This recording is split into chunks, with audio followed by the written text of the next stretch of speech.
Bismillah, Assalamualaikum warahmatullahi wabarakatuh.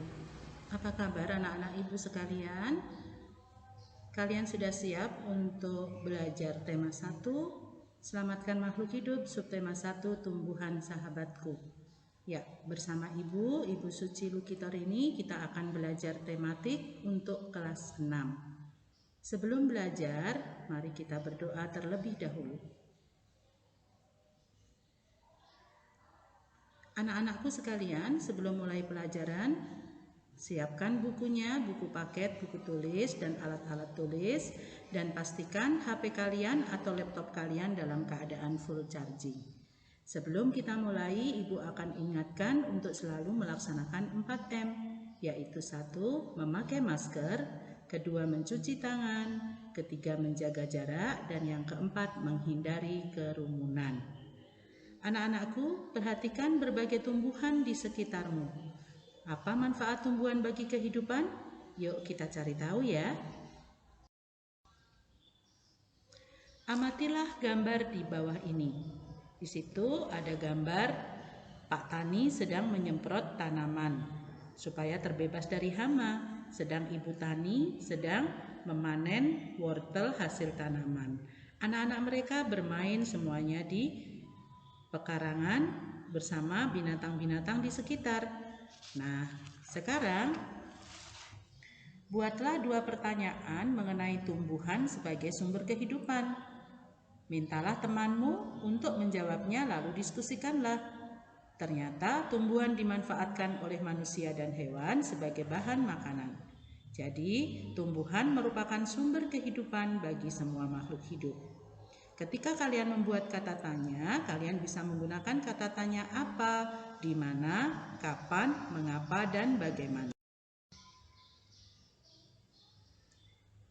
Pada halaman 2 di buku paket kalian, itu ada bacaan dan laporan dari pengamatan Edo. Nah, ketika liburan, Edo pergi mengunjungi pamannya di desa. Pamannya adalah seorang petani jagung. Edo datang ke rumah pamannya tidak untuk berlibur saja, tetapi Edo juga ingin belajar. Ibu guru memberikan tugas selama liburan. Ibu guru ingin anak-anak memberikan laporan tentang satu hal yang menarik dan bermanfaat yang dilihat selama liburan. Nah, Edo ingin mengetahui tentang tanaman jagung, terutama tentang perkembangbiakannya. Nah, tugas kalian adalah membaca halaman 2 dan 3 tentang bagaimana jagung berkembang biak. Setelah kalian membaca bagaimana jagung berkembang biak, maka kalian coba tulislah ide pokok dan informasi penting dari teks berjudul Bagaimana Jagung Berkembang Biak dengan mengisi diagram berikut. Karena Bu Suci sudah memberikan kalian jawabannya, silahkan kalian salin di buku paket kalian. Seperti contoh paragraf 1, itu jagung merupakan salah satu tanaman yang dijadikan bahan makanan pokok di berbagai negara, salah satunya Indonesia. Pada paragraf kedua diterangkan bahwa jagung dikembangbiakkan dengan biji. Pada paragraf 3, pembuahan pada jagung terjadi ketika serbuk sari jatuh di kepala putik. Paragraf keempat, bunga yang sudah mengalami pembuahan akan terus tumbuh dan berkembang menjadi jagung. Paragraf kelima, biji jagung yang sudah tua bisa ditanam kembali dan akan tumbuh menjadi jagung. Anak-anak silakan dilihat di halaman 5. Salah satu contoh tumbuhan yang berkembang biak dengan bunga adalah tumbuhan jagung. Ya, tadi disebutkan bahwa tepung sari pada bunga jagung akan terbawa angin ketika angin bertiup. Nah, tepung sari yang terbawa angin tadi sebagian akan jatuh di kepala putik yang terletak di bagian bawah bunga pada pohon jagung yang lain. Nah, silahkan kalian amati gambar di bawah ini yang Ibu paparkan. Di situ ada mahkota, kepala sari, tangkai sari, kepala putik, tangkai putik, dan bakal biji. Ada juga benang sari, kelopak, dasar bunga, dan tangkai bunga. Kalian bisa membaca kesimpulannya pada buku paket kalian di halaman 5 atau pada video pembelajaran Ibu ini. Siapa di antara kalian yang suka dengan bunga?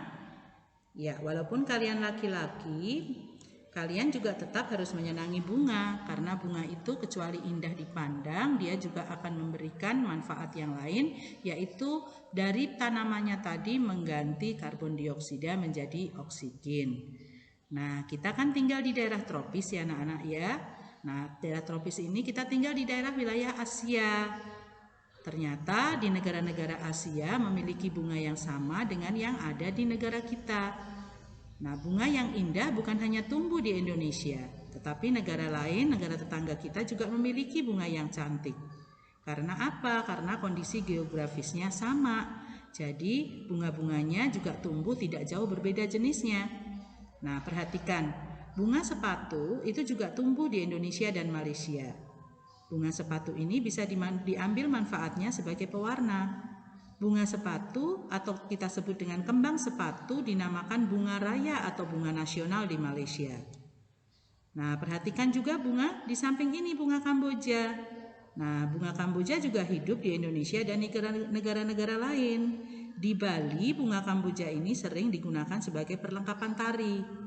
Dor campa atau bunga Kamboja itu juga ditemukan di negara Laos. Nah, di negara tersebut bunga ini digunakan sebagai dekorasi upacara keagamaan dan menyambut tamu. Malaysia, Laos, dan Indonesia hidup berdampingan. Meskipun kita berbeda negara, namun kita mempunyai persamaan kehidupan sosial dan budaya. Masih banyak lagi ya negara-negara di Asia lain yang memiliki kesamaan tersebut. Nah, karena memiliki berbagai kesamaan tersebut, maka beberapa negara tetangga kita menggabungkan diri dalam satu organisasi yang bernama ASEAN, ya, yaitu Persatuan Negara-negara se-Asia Tenggara. Nah, ada 10 negara yang termasuk negara-negara ASEAN. Silahkan kalian lihat gambar di samping ini. Tadi sudah kita sebutkan bahwa 10 negara itu membentuk negara-negara ASEAN. Tapi awalnya ASEAN itu dibentuk dengan tujuan untuk saling bekerja sama dan saling membantu serta mendukung ya. Nah, ASEAN sendiri adalah sebuah organisasi internasional yang beranggotakan negara-negara di kawasan Asia Tenggara. Ya, karena kita mempunyai persamaan letak geografis, kemudian kita juga sama-sama ingin memajukan pertumbuhan ekonomi, sosial budaya, serta menjaga keamanan di wilayah ASEAN. Ceritanya pada tahun 67 ASEAN berdiri atas dasar deklarasi Bangkok. Nah, saat itu ada 5 negara yang terlibat dalam diskusi pencetus dan pendiri ASEAN. Ya, kelima negara tersebut siapa saja, negara apa saja, yaitu Malaysia, Thailand, Singapura, dan Filipina serta Indonesia. Nah, kelima negara tadi membawa utusan tokoh-tokoh ASEAN. Dari Indonesia diwakili oleh Pak Adam Malik, dari Malaysia diwakili oleh Mr. Tun Abdul Razak, dari Thailand diwakili oleh Mr. Tanat Homar, dari Singapura diwakili oleh Mr. S. Rajaratnam, dan dari Filipina diwakili oleh Narcica Ramos. Nah, berdasarkan urutan waktu bergabunglah negara-negara ASEAN yang lain. Nah, saat ini sudah ada 10 negara yang bergabung. Jadi 5 negara pendiri ASEAN tersebut tadi mana aja nak? Indonesia, Malaysia, Thailand, Singapura, Filipina, ya itu ada 5. Bergabung pada tanggal berapa? Pada tanggal 8 Agustus 67. Nah, selanjutnya ada Brunei Darussalam bergabung, kemudian Vietnam. Kalian bisa lihat tanggal dan tahunnya ya di buku paket kalian maupun di PowerPoint Ibu ini. Kemudian Laos dan Myanmar, Kamboja. Nah, masyarakat negara ASEAN itu memiliki kehidupan budaya yang unik ya. Kamu bisa mempelajarinya pada teks di buku kalian satu persatu ya. Baik, secara singkat Ibu ingin menjelaskan ke kalian. Negara yang pertama yang kita akan bahas adalah Brunei Darussalam. Brunei Darussalam ini mempunyai kampung yang unik, yaitu desa terapung di Brunei Darussalam yang bernama Kampung Ayer. Nah, Kampung Anyer itu dulu sempat menjadi pusat pemerintahan nak. Nah, penduduknya memiliki perahu pribadi dan disimpan di bawah rumah apung mereka. Mayoritas penduduk di Brunei itu beragama Islam, rata-rata orang Melayu. Ya, kata Brunei berasal dari Nahbaru yang diucapkan oleh Awang Altar-Batatar, penemu kota ini. Darussalam berarti tempat yang damai. Ya, Brunei Darussalam ini dipimpin oleh seorang sultan. Sultan saat ini adalah bernama Sultan Hasanah Bolkiah. Malaysia adalah negara tetangga terdekat kita, ya. Ternyata di Malaysia itu mereka memiliki patung Dewa Murumu, ya. Patung tersebut tinggi sekali, berukuran 42,7 meter. Patung ini terletak di Batu Chavez, ya, di Goa, merupakan salah satu kuil Hindu di luar India yang paling populer. Nah, Malaysia memiliki kota yang bernama Georgetown. Nah, kota ini terdaftar dalam UNESCO World Heritage, yaitu kota ini terletak di Pulau Penang. Georgetown adalah kota yang memiliki ragam jenis budaya. Mayoritas orang Malaysia beragama Islam. Bahasa yang dipakai di Malaysia adalah bahasa Melayu. Nah, makanan khas di Malaysia itu adalah nasi lemak. Kalau di sini adalah nasi uduk, ya. Nah, Malaysia itu bangunannya seperti bangunan-bangunan yang bernuansa Melayu dan Tionghoa. Ada 3 masyarakat utama di Malaysia, yaitu Melayu, Cina, dan India. Musik tradisional banyak dipengaruhi oleh budaya Cina, Islam, India, dan Indonesia. Negara selanjutnya adalah negara Filipina. Bahasa Filipina adalah bahasa nasionalnya adalah bahasa Inggris. Nah, sebagai bahasa pengantar dan urusan perdagangan. Masyarakat Filipina rata-rata beragama Kristen. Ya, masyarakat Filipina memanggil orang yang lebih tua dengan po atau opo. Ya, mereka biasa memanggil menggunakan kata-kata kuya, ate, manona, atau manana. Ya, itu menunjukkan rasa penghormatan. Nah, jabat tangan juga sama, merupakan salam yang sering dijumpai pada orang-orang Filipina, sama dengan kita, ya nak ya. Nah, Filipina juga memiliki tarian, yaitu tarian tinikling. Nah, tarian ini menceritakan tentang burung tiniklin yang berjalan melompat menghindari perangkap bambu petani padi. Unik ya nak ya. Berikutnya adalah negara Kamboja. Ya, di Kamboja ini banyak candi, Dek, yaitu terbuat dari batu. Dewa-dewanya adalah dewa dari agama Hindu dan Buddha yang terukir pada tembok. Tariannya, tarian Apsara, itu lahir pada 2000 tahun yang lalu. Ya, pada candi-candi tersebut banyak terdapat relief tarian. Nah, orang Kamboja disebut orang Khmer. Biasanya dia mengenakan syal kotak-kotak yang disebut kerama. Pria dan wanita Khmer menggunakan bandul Buddha pada kalungnya. Tujuannya apa? Tujuannya untuk menjaga dari roh jahat dan membawa keberuntungan. Makanan terkenal Kamboja adalah cha, yang berarti tumisan. Wah, berarti cha kangkung berarti tumis kangkung ya nak ya. Negara berikutnya yang ingin kita kenal adalah Myanmar. Myanmar ini disebut negara 1000 pagoda, ya, karena banyak sekali menemukan kuil-kuil suci Buddha. Ya, pagoda itu adalah tempat ibadatnya orang Buddha. Nah, kenapa? Karena mayoritas penduduk Myanmar adalah keturunan Tibet. Nah, bahasa yang dipakai adalah bahasa Burma. Pakaian tradisional Myanmar disebut juga longyi, mirip sarung di Indonesia. Namun kain ini membelit bagian tubuh mereka dari perut hingga betis. Longyi berbahan kain katun bukan saja dikenakan pria dewasa, namun juga oleh anak-anak dan wanita. Negara selanjutnya adalah negara Vietnam. Negara Vietnam punya mainan unik yang hampir sama dengan kita, yaitu permainan menangkap jangkrik dengan mata tertutup. Nah, caranya adalah anak yang berada di tengah lingkaran matanya ditutup kain, kemudian menangkap salah satu teman dan menebak namanya. Hampir sama ya dengan permainan di Indonesia. Nah, Vietnam punya baju khas yang disebut Áo Dày. Mereka juga punya topi caping yang banyak ditemui di sana. Orang Vietnam gemar duduk di dingklik, yaitu kursi yang sangat pendek. Bukan hanya untuk makan, bahkan untuk ngobrol mereka juga duduk di atas dingklik.